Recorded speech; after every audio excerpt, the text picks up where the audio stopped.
জিম্বাবুয়ের বিপক্ষে টি-20 সিরিজের দল ঘোষণা করেছে বিসিবি। এই ঘোষণার পরপরই দেখা গেছে বেশ কয়েকটি চমক। ইয়াসির আলী রাব্বিকে ফেরানো হয়েছে, ফিরেছেন মোসাদ্দেক সৈকত, সাইফুদ্দিনের মতো প্লেয়াররাও। এই দল নিয়েও তাই আলোচনার অন্ত নেই। রাব্বি কিছু না করেই কেন দলে, সাইফুদ্দিনই বা কেন অস্ট্রেলিয়ার বিপক্ষে সিরিজে ছিলেন না, আবার তাকে দলে নেওয়া হলো। মোসাদ্দেক 4.5 বছর পর আবার কেন টি-20 দলে সুযোগ পেলেন। নির্বাচকদের প্রতিটা সিদ্ধান্তের পেছনের ভাবনা সম্পর্কে জানতে চাওয়া ছিল সবার। প্রধান নির্বাচক হাবিবুল বাশার সুমন আনুষ্ঠানিক কোনো বিবৃতি না দিলেও বিভিন্ন গণমাধ্যমে তাকে এসবের ব্যাপারে ব্যাখ্যা দিতে হয়েছে। লিটনের অনুপস্থিতিতে হৃদয়কে অধিনায়ক করে দল ঘোষণা করার পর ক্রিকবাজকে দেয়া এক ব্যাখ্যায় আরও চমকপ্রদ এক তথ্য দিয়েছেন হাবিবুল বাশার।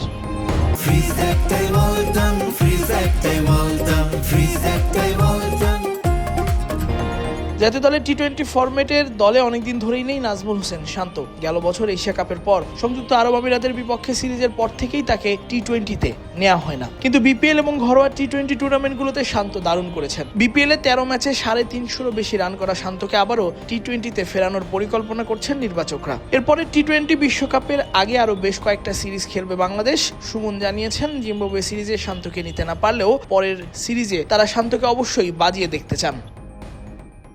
শান্তর নামটাও আলোচনায় এসেছিল, তবে এবার তাকে অন্তর্ভুক্ত করা সম্ভব হয়নি। তবে আমি নিশ্চিত পরবর্তী বিশ্বকাপের আগে আমরা আরও কয়েকটা সিরিজ খেলব, আর তখন তাকে দেখার সুযোগ অবশ্যই আসবে।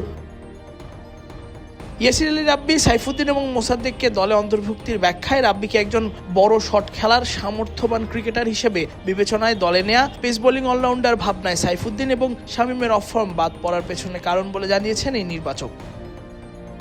ইয়াসির আলীর ক্ষেত্রে আমাদের মনে হয়েছে নিচের দিকে এমন একজন ব্যাটার দরকার যে ইচ্ছা মতো বড় শট খেলতে পারে। আমরা দুজন পেসার এবং একজন পেস বোলিং অলরাউন্ডার নিয়ে খেলতে চাই। অস্ট্রেলিয়ার বিপক্ষে আমরা এই কম্বিনেশন চেষ্টা করেছিলাম, আবারও সেটাই চেষ্টা করব।